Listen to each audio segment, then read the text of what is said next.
Намираме се пред фабриката на Тесла, така наречената гигафабрик до град Берлин.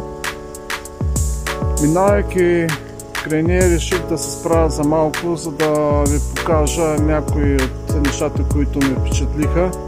На пръв поглед обикновени неща, като ето този павилион, които са кафе за напитки, за различни малки закуски, направен в много приличен, много добър стил.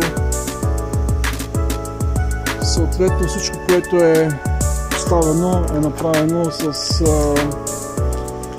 супер добро качество и е като част от един автомобил Тесла. Понеже ми направи впечатление графичното оформление на символите в самият автомобил Тесла. Доста изчистени малки рисунки, примерно за отваряне на прозорците, за чистене на предното стъкло, чистачките за стъклото, за други неща. По същият начин, същият стил на рисуване е използван и тук, на тези, примерно този павилион за закуски. Ето това, примерно горе, е по същия начин. Бих си представил, че това е същия художник, същия графичен дизайнер, който е нарисувал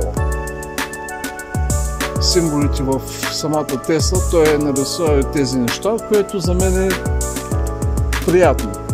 Като клиент, като посетител, всичко има един общ облик.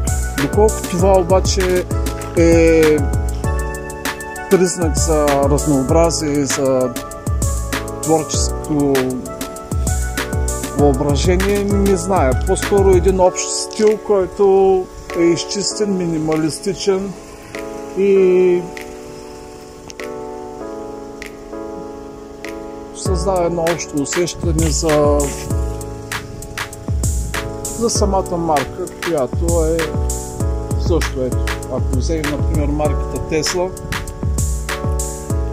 по същия начин тя е изчистена и изписана с така един футуристичен шрифт, което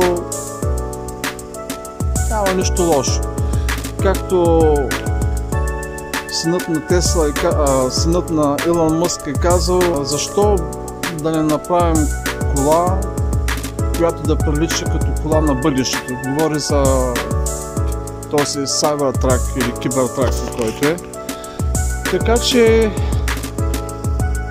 харесваме.